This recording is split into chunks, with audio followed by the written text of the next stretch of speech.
मैं सिंधी वर्मा आप सभी लोग का मिशन रोजगार परिवार में हार्दिक स्वागत करती हूँ। दोस्तों, आप लोग कैसे हैं?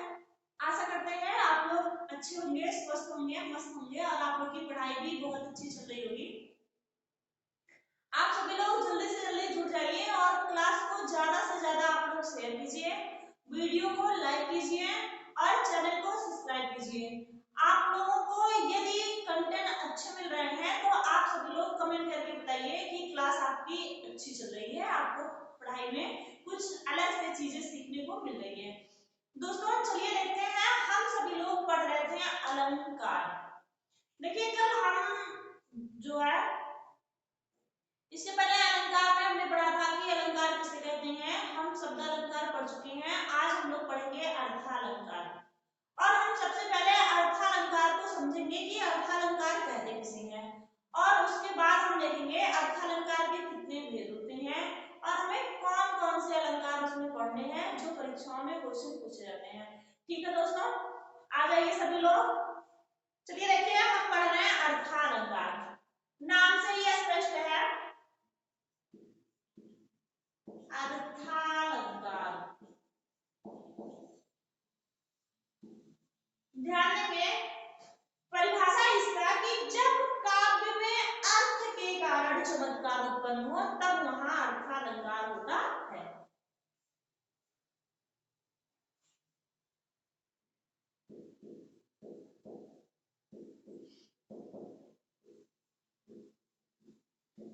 कह रहे हैं जब काव्य में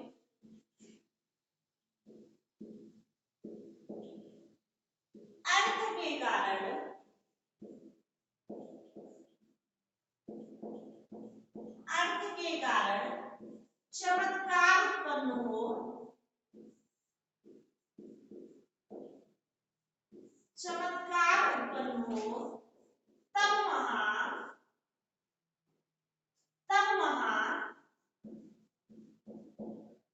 अर्थालंकार होता है।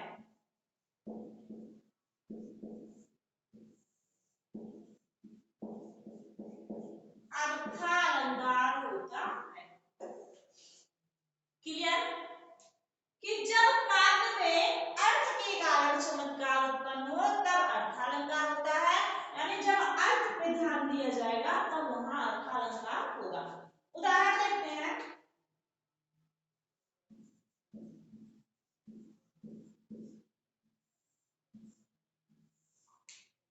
उदाहरण है हमारा,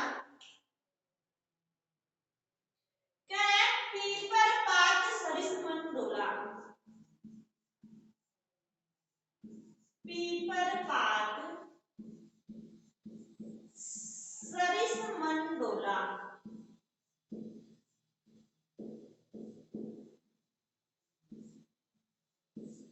ध्यान देंगे, पीपर पात सरिस मन डोला कह रहे हैं पीपल के पत्ते के समान मन डोल गया।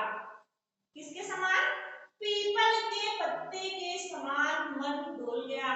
तो यहाँ मन की उपमा दी जा रही है और ध्यान देंगे कि यहाँ इसके अर्थ पे ध्यान दिया जा रहा है, ना कि इसके शब्द पे। आगे बढ़ते हैं, हम देखते हैं अर्थालंकार के प्रकार। समझ में आएगा? हो गया? आगे बढ़ते हैं। अर्थालंकार के प्रकार।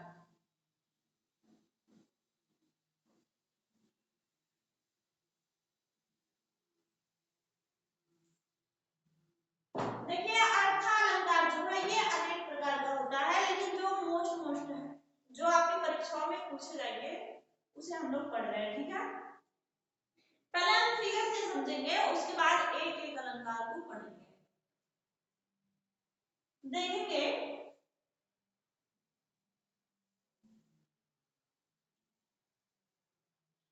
अर्थालंकार के प्रकार।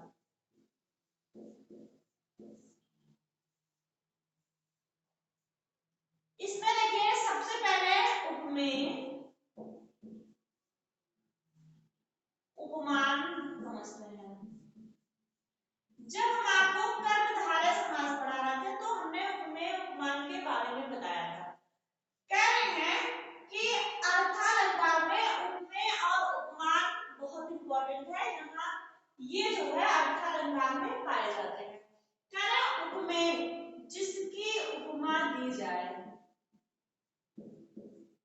जिसकी उपमा दी जाए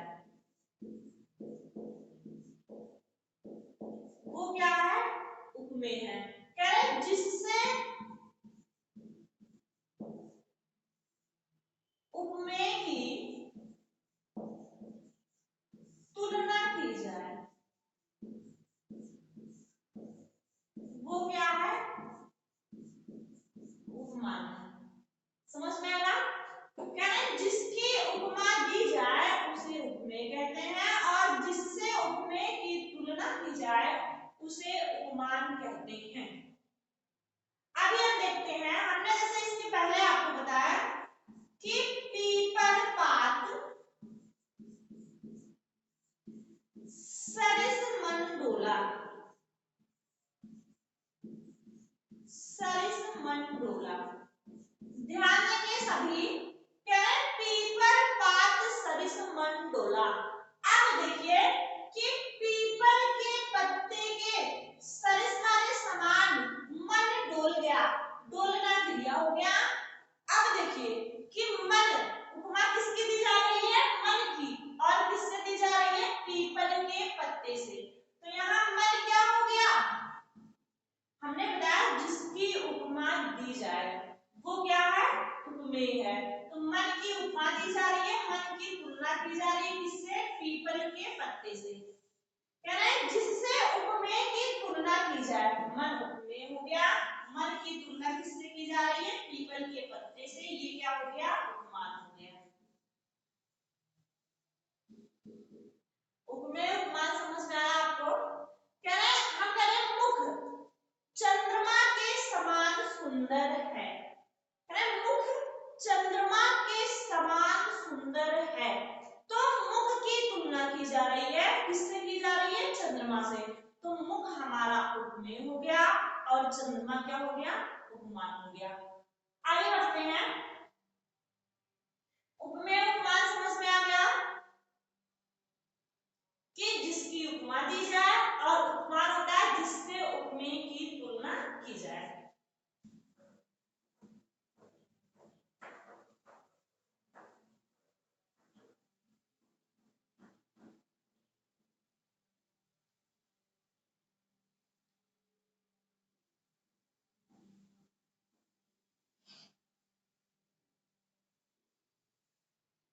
इसे समझेंगे ऐसे, एक तरफ हम लिखेंगे उपमेय, ऐसे लिखेंगे उपमेय में,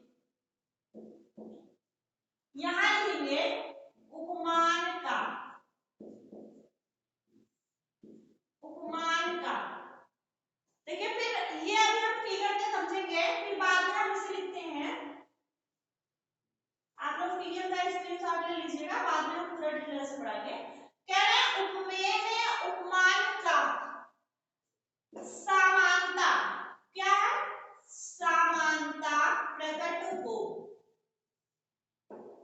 समानता प्रकट हो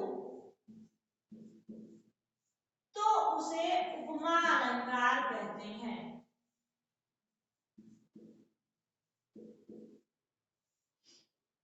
दिखाई दे रहा है, कह रहे हैं उपमेय में उपमान का समानता प्रकट हो तो उसे उपमा अलंकार कहते हैं। देखिए यहाँ से क्वेश्चन बनते हैं कि अर्थालंकार की परिभाषाएं पूछी जाती हैं कि जहां उपमेय में उपमान की समानता प्रकट हो वहां कौन सा अलंकार होता है। समझ में आई बात? आगे देखते हैं, फिर कह रहे हैं कि उपमेय में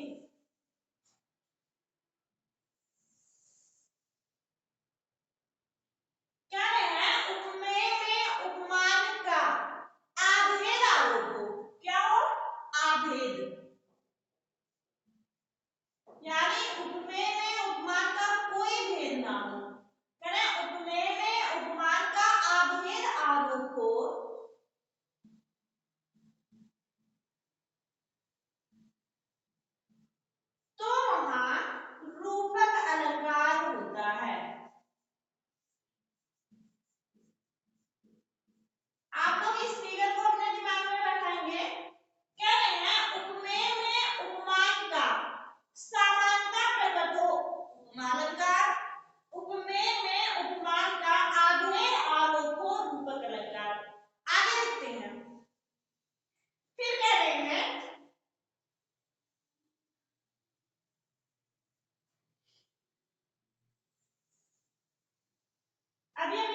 उदाहरण से भी समझेंगे। कह रहे हैं उपमेय में उपमान का संभावना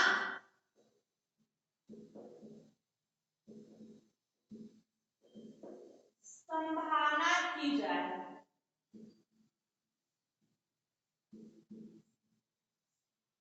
तो वहां उत्प्रेक्षा अलंकार होता है।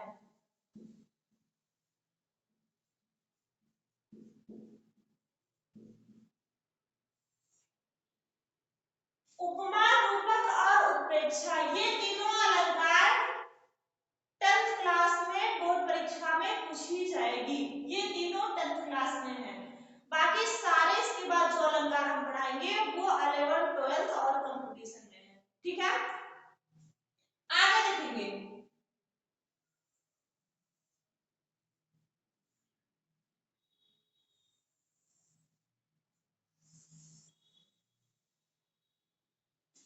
कह रहे हैं उपमेय में उपमान का, उपमेय को उपमान मान लिया जाए। जहां उपमेय को उपमान मान लिया जाए वहां भ्रांतिमान अलंकार होता है। भ्रांतिमान अलंकार होता है। जहां उपमेय को उपमान मान लिया जाए वहां भ्रांतिमान अलंकार होता है। आगे बढ़ते हैं। जहां उपमेय में उपमान का संदेह प्रकट हो, यानी जहां उपमेय में उपमान का भ्रम बना रहे,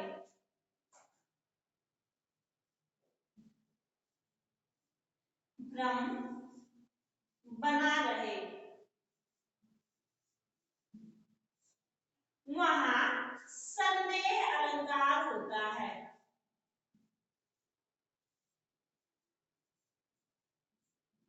वहां संदेह अलंकार होता है। आगे देखते हैं।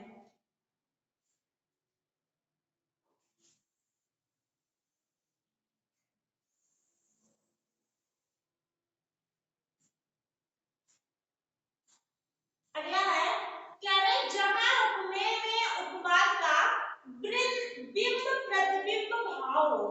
क्या हो? बिंब प्रतिबिंब।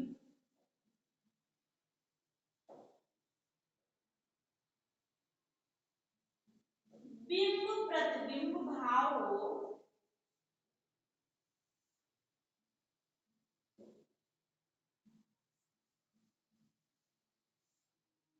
बिंब प्रतिबिंब भाव हो, दिख रहा है, वहां दृष्टांत अलंकार होता है।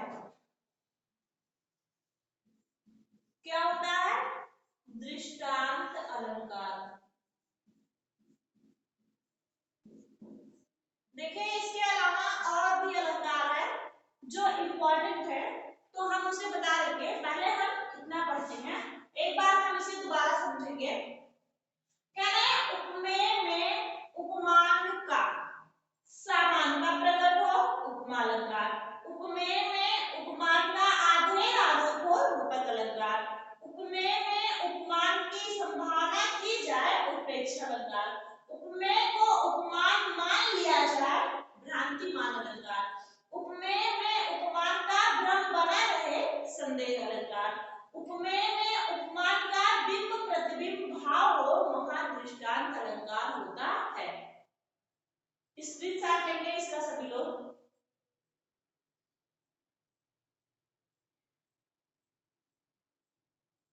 हो गया। देखिए अर्थालंकार की परिभाषा जो है उपमा अलंकार की, आपको हमेशा सेम परिभाषा देनी है, कहीं भी ये चेंज नहीं होगा। क्या है? उपमेय में उपमान का समानता प्रकट हो, उपमा अलंकार। जहां उपमेय में उपमान का भेद आरोप हो, रूपक अलंकार। उपमेय में उपमान की संभावना की जाए, वहां उत्प्रेक्षा अलंकार। जहां उपमेय को ही उपमान मान लिया जाए, वहां भ्रांतिमान अलंकार। जहां उपमेय में उपमान का भ्रम बना रहे,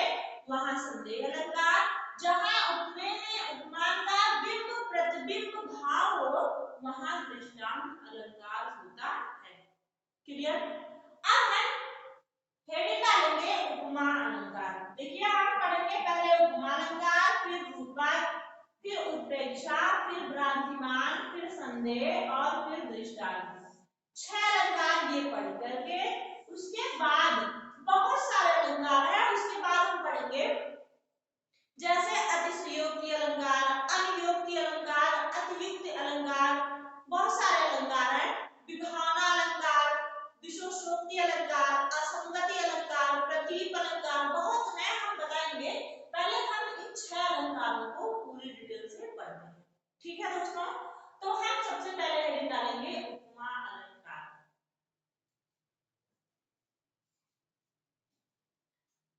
स्क्रीनशॉट ले लीजिए सभी लोग। चलिए देखते हैं, हेडिंग डालेंगे उपमा अलंकार।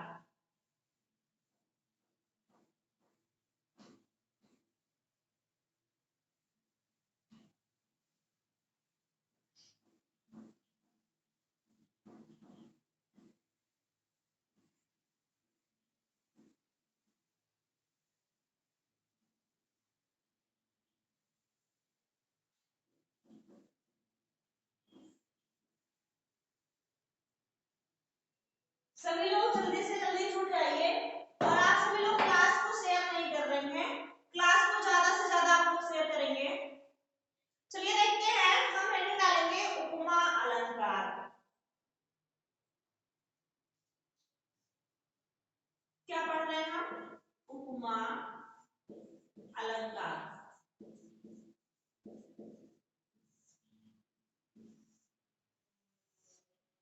देखिए परिभाषा लिखेंगे,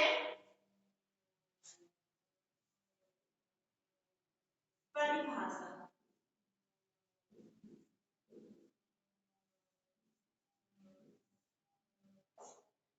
कह रहे हैं उपमेय में उपमान की समानता प्रकट हो, समानता प्रकट हो, वहां उपमा अलंकार होता है।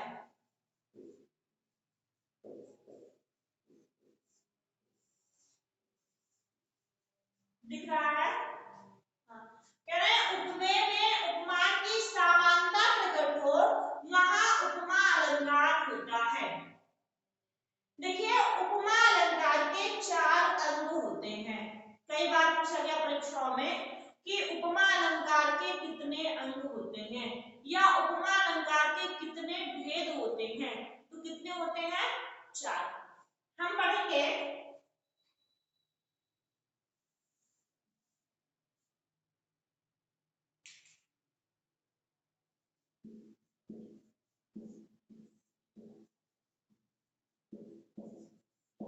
उपमा अलंकार के अंग।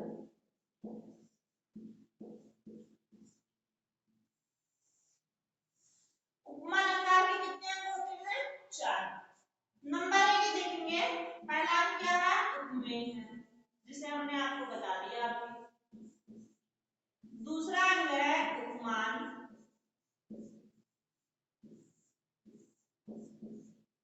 तीसरा है साधारण धर्म, साधारण धर्म, और चौथा है वाचक शब्द।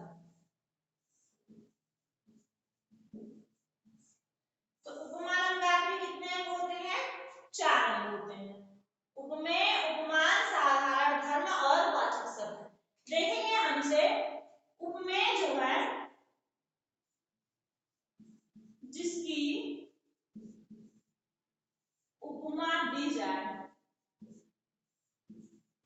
या जिसकी तुलना की जाए,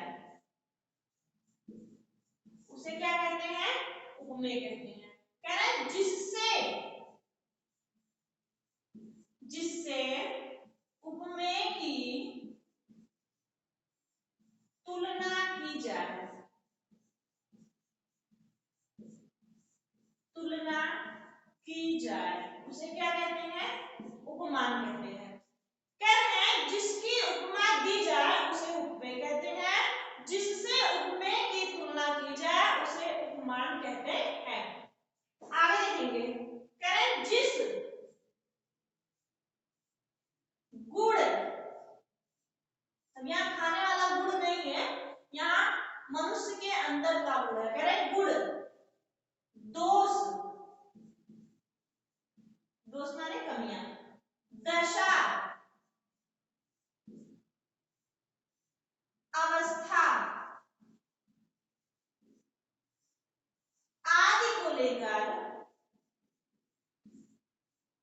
आदि को लेकर तुलना की जाए, आदि को लेकर तुलना की जाए।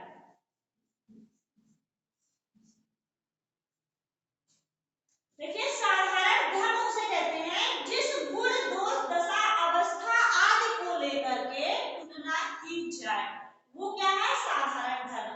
और वाचक शब्द क्या है? ध्यान देंगे, बहुत इंपॉर्टेंट है। इससे आप कोई भी उदाहरण आपके सामने आएगा आप तुरंत पहचान ले जाएंगे कि हाँ यहाँ उपमा अलंकार है। करें जहां पर सी समान सरिस तुल्य, जहां पर सी समान सरिस तुल्य आदि आए वहां उपमा अलंकार होता है। सम क्या है इसमें?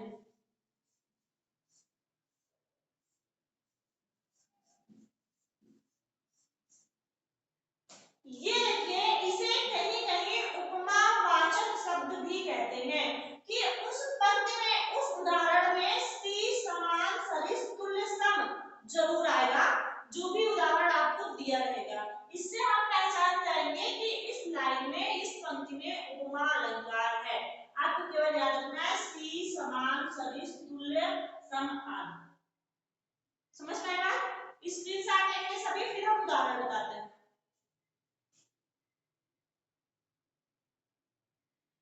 जहां उपमेय में उपमान की समानता प्रकट हो वहां उपमा अलंकार होते हैं। उपमा अलंकार के चार अंग होते हैं, उपमेय, उपमान, साधारण धर्म और वाचक शब्द। कह रहे हैं उपमेय जो है जिसकी उपमा दी जाए उसे उपमेय कहते हैं, और जिससे उपमेय की तुलना की जाए उसे उपमान कहते हैं। साधारण धर्म में जिस गुण दोष दशा अवस्था आदि को लेकर के तुलना की जाए उसे साधारण धर्म कहते हैं, और सी समान सरिस तुल्य सब जहां आ जाए ये उपमा अलंकार की पहचान होती है, जिसे वाचक शब्द कहते हैं। क्लियर? आगे बढ़ते हैं।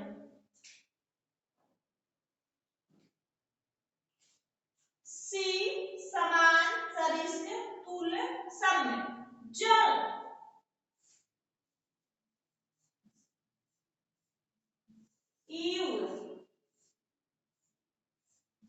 सादृश्य, ये भी आ सकता है। ज्यादातर सी समान सरिस तुल्य आते हैं, लेकिन आप इन्हें भी जानते रहिए जिससे आपको कहीं भी आपका क्वेश्चन गलत ना हो। ठीक है दोस्तों, आगे बढ़ते हैं, हम उदाहरण देखते हैं। अब हो गया स्क्रीनशॉट। चलिए देखिए हम इसके बाद उदाहरण देखते हैं उपमान के, और उसमें आपको उपमेय, उपमान, साधारण धर्म और वाचक शब्द सभी ढूंढ के बताना है। एक बात पढ़ लीजिए, आपका क्वेश्चन कभी भी गलत नहीं होगा। जैसे उदाहरण देख रहे हैं, उदाहरण कह रहे हैं पीपर पात सरिस मंडोला,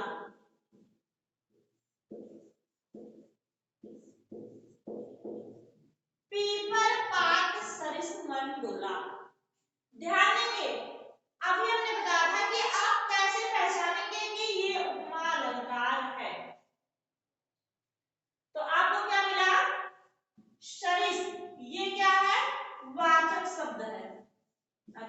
बताया गया कि जहां सी समान सरिस तुल्य आ जाए वहां हम उपमा अलंकार पहचान लेंगे। देखिए डोलना क्रिया है, मन की तुलना की जा रही है पीपल के पत्ते से, मन उपमेय है और पीपल का पत्ता जो है ये उपमान है। देखिए इसमें साधारण धर्म नहीं है, समझ में आएगा? इसमें किसी भी गुण की तुलना नहीं की गई है, इसमें साधारण धर्म नहीं है। ये क्वेश्चन जो है ये उदाहरण टीजीटी 2013 में पूछा गया है, आप देख लीजिएगा। पीपल पात सरिस मन डोला कि पीपल के पत्ते के समान मन डोल रहा है। समझ में आई बात? आगे बढ़ते हैं, दूसरा उदाहरण देखते हैं।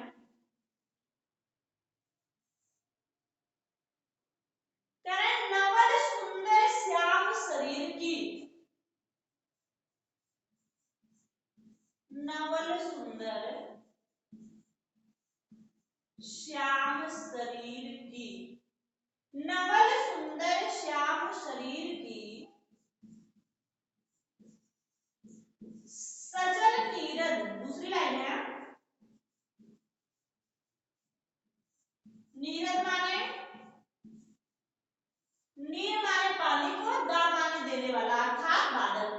नीरद सी कल कांति थी,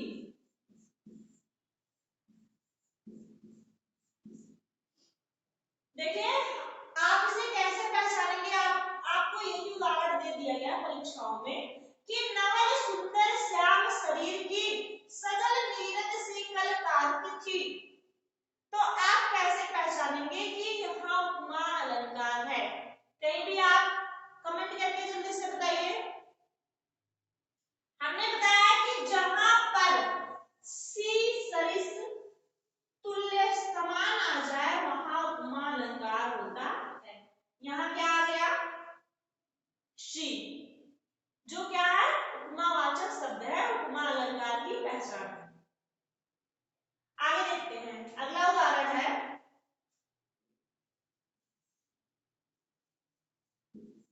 मुख चंद्रमा के समान, चंद्रमा के समान सुंदर है, मुख चंद्रमा के समान सुंदर है। देखिए मुख की तुलना की जा रही है, मुख क्या है? उपमेय है। किससे तुलना की जा रही है? चंद्रमा से। चंद्रमा क्या है? उपमान है। हमने बताया जिस भी गुण दोष दशा अवस्था को लेकर तुलना की जाए उसे साधारण धर्म कहते हैं। ये क्या है? सुंदर। मुख की तुलना कैसे बताई जा रही है कि मुख सुंदर है, तो मुख का गुण बताया जा रहा है कि मुख सुंदर है, तो ये क्या हो गया? साधारण धर्म हो गया। और इसमें आप लोग कमेंट करके बताएंगे वाचक शब्द क्या है? समान, वाचक शब्द। समझ में आई बात? कि उपमा अलंकार के चार अंग होते हैं, उपमेय, उपमान, वाचक शब्द और साधारण धर्म। देखिए सभी में आपको वाचक शब्द मिलेगा जिससे हम पहचानेंगे कि ये उपमा अलंकार है। ठीक है, आगे बढ़ते हैं।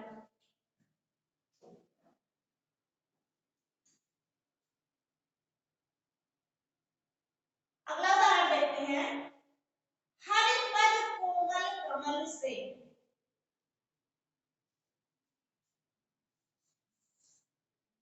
कह रहे हैं हरि पद कोमल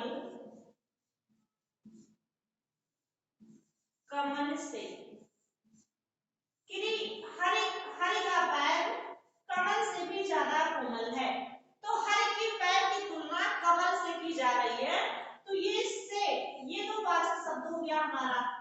और हरि का पैर, हरि के पैर की तुलना किससे की जा रही है? कमल से की जा रही है, तो हरि का पैर जो है ये उपमान हो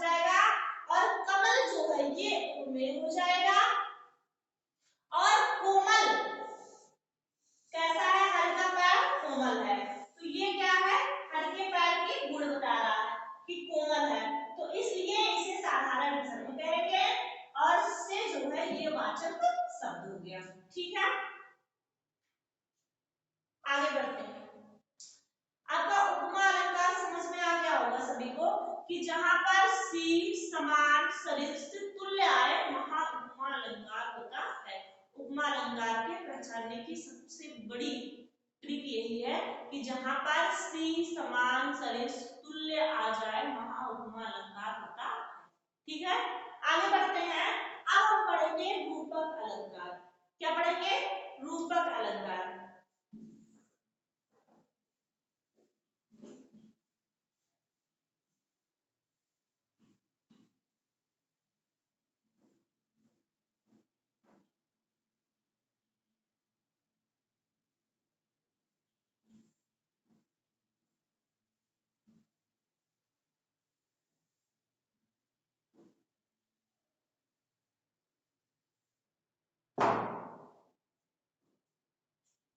देखते हैं रूपक अलंकार नंबर 2।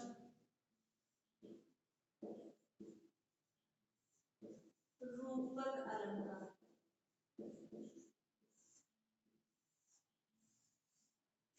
परिभाषा देखेंगे रूपक अलंकार की।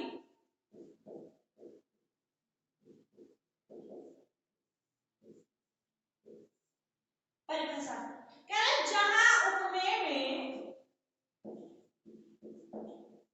जहां उपमेय में उपमान का आभेद आरोप हो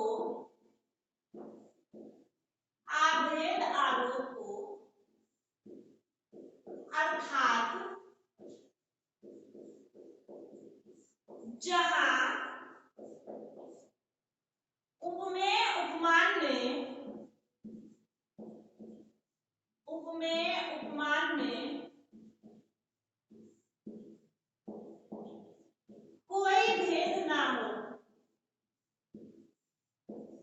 कोई भेद ना हो वहां रूपक अलंकार होता है।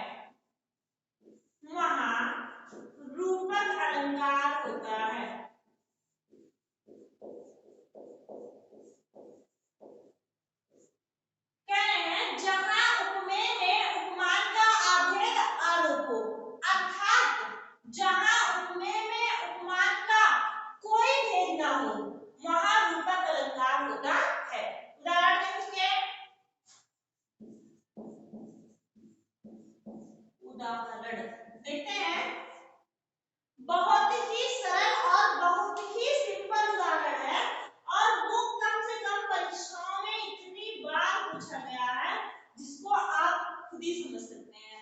बहुत ही इंपॉर्टेंट है, बहुत छोटा सा है तो बहुत बड़ा सा, लेकिन लाइन पहले लाइन में ही ऊपर है। सूरदास की पंक्ति है, शरण कमल बंदो हरिराई। शरण कमल बंदो हरिराई।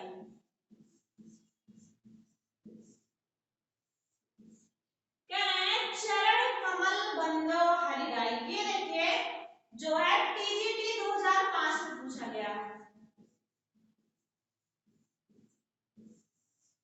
10th वाले बच्चे ये कहेंगे मैम ये तो इतना छोटा सा उदाहरण है और ये हमारे सिलेबस में भी है, ये टीजीटी में पूछा जाता है। ये सूरदास ने लिखा है और कह रहे हैं, सूरदास जी कहते हैं मैं भगवान श्री कृष्ण के कमलवत चरण की वंदना करता हूँ। यहाँ कमल जो है ये चरण का रूप ले लेता है। कह रहे मैं भगवान श्री कृष्ण के कमलवत चरण की वंदना करता हूँ। यहाँ देखिए चरण और कमल में कोई भेद नहीं है, इसलिए यहाँ रूपक अलंकार है। और एक चीज देखेंगे कि रूपक अलंकार की जो पहचान होती है बीच में योजक चिन्ह लगा होता है। समझ में आएगा? रूपक अलंकार की पहचान जो है ये बीच में योजक चिन्ह लगा होता है। आगे देखते हैं, अगला उदाहरण देखते हैं नंबर 2। कह रहे हैं मुख कमल समीप सजे थे।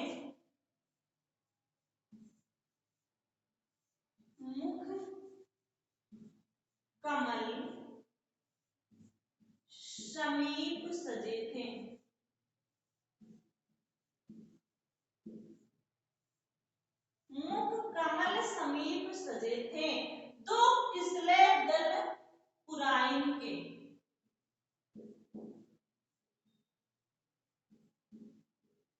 दो किसले दल पुराइन के।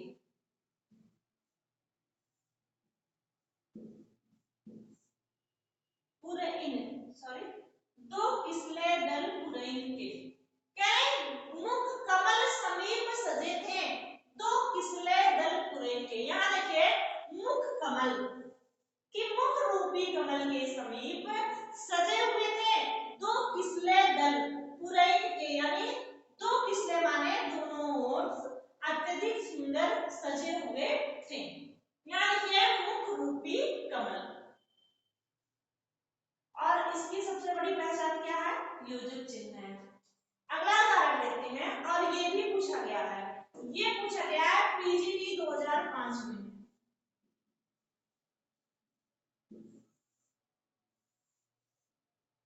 आगे देखते हैं, अगला उदाहरण है बीती विभावरी जागती। बीती विभावरी, बीती विभावरी जागरी, जागरी अंबर पनघट में डुबो रही। दूसरी लाइन लिखेंगे, अंबर पनघट,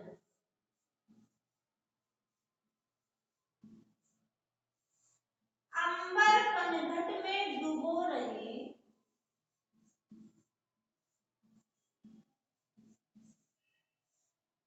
तारा घट उषा नागरी।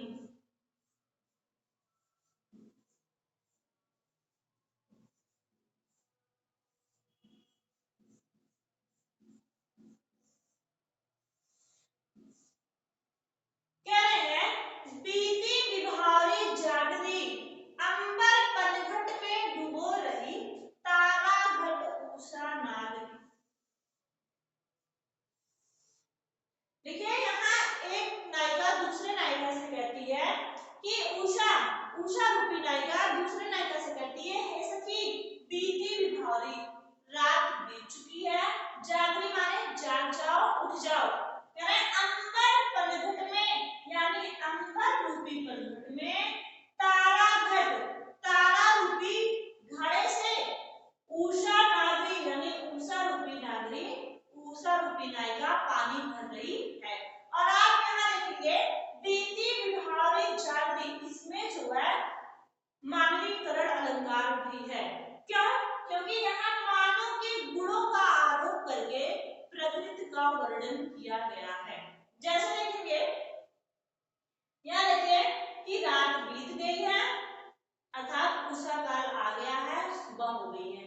देखिए जो है पहर के पूरे 24 घंटे में 8 पहर होते हैं, तो उसमें एक पहर जो है उषा काल होता है जो सुबह 4 बजे से शुरू होता है। तो कह रहे हैं कि रात बीत चुकी है और उषा काल शुरू हो गया है। कह रहे हैं अंबर रूपी पनघट में तारे रूपी घड़े सब समा जा रहे हैं। जैसे जैसे उजाला होता है तैसे तैसे सारे तारे जो है वह अंबर में समा जा रहे हैं। यहाँ देखिए अंबर रूपी पनघट और तारा रूपी घड़ा, इन दोनों में रूपक हो रहा है। और इसमें जो है मानवीकरण अलंकार भी है, ये पूछा गया है टीजीटी 2001 में।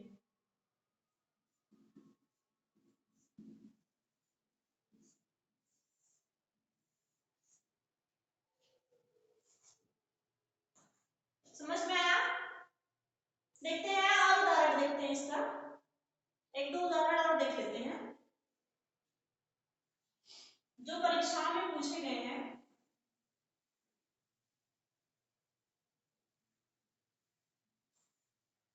इसमें सबसे ज्यादा पूछा जाने वाला उदाहरण है चरण कमल बंदो हरिलाई।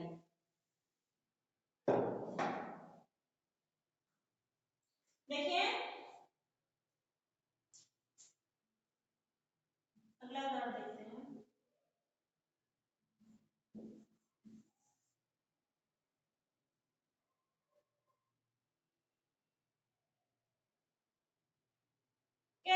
उदित उदयगिरि मंच पर,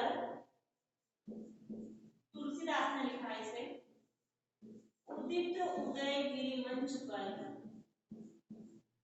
उदित उदयगिरि मंच पर,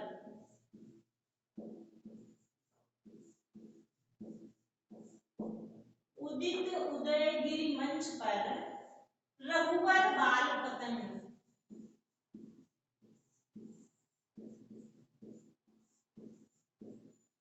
रघुवर बाल पतंग। कह रहा बिकसे संत सरोज,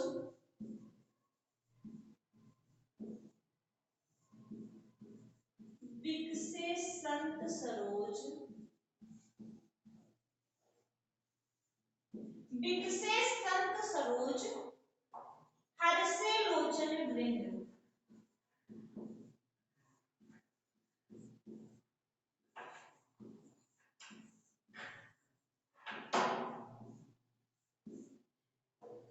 तुलसीदास जी कहते हैं कि उदित उदयगिरि मंच पर, कि जैसे ही सूर्य उदय होता है गिरि पर्वत पर रघुवर बाल पतंग, ऐसा लग रहा है मानो पतंग माने सूर्य, पतंग माने क्या होता है, सूर्य होता है।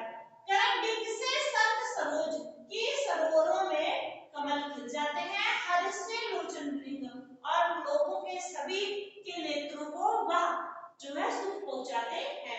वृंग माने भौरा होता है, लोचन माने नेत्र होता है। और देखिए यहाँ उदित उदय,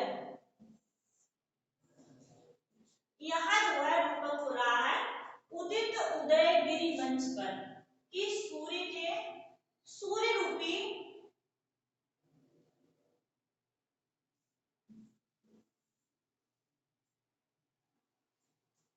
सूर्य के उदय होने पर गिरि पर्वत पर रघुवर बाल पतंग, यानी पतंग माने सूर्य के उदय होने पर गिरि पर्वत पर ऐसा सुंदर मनोहर चित्रण होता है मानो बिकसे संत सरोज, कि सारे कमल खिल जाते हैं और लोचन वृंद माने नेत्र खुल जाते हैं। आगे देखते हैं, अगला उदाहरण एक और है।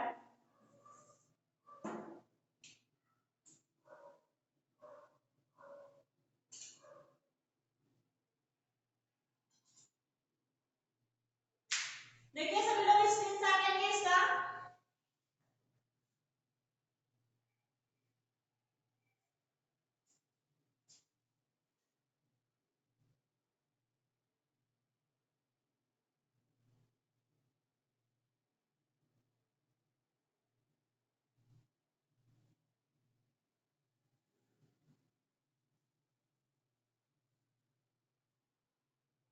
उदित उदयगिरि मंच पर रघुवर बाल पतंग, बिकसे संत सरोज, हर्षे लोचन वृंद, यह भी उदाहरण पूछा गया है टीजीटी 2000 में।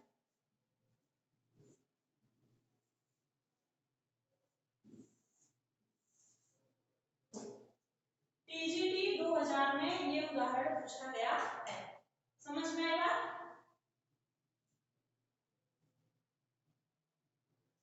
बाकी कल फिर हम पढ़ेंगे, कल हम पढ़ेंगे इसके बाद, हमने आपको उपमा अलंकार, रूपक अलंकार पढ़ा दिया गया है। कल हम पढ़ेंगे उत्प्रेक्षित अलंकार, कि जहां उपमेय में उपमान की संभावना की जाए वहां उत्प्रेक्षित अलंकार होता है, समझ में आएगा। और आज हमने पढ़ा उपमा अलंकार, कि जहां उपमेय में उपमान की संभावना की जाए वहां उपमा अलंकार होता है, जहां उपमेय में उपमान का आधेय आरोप हो, अर्थात जहां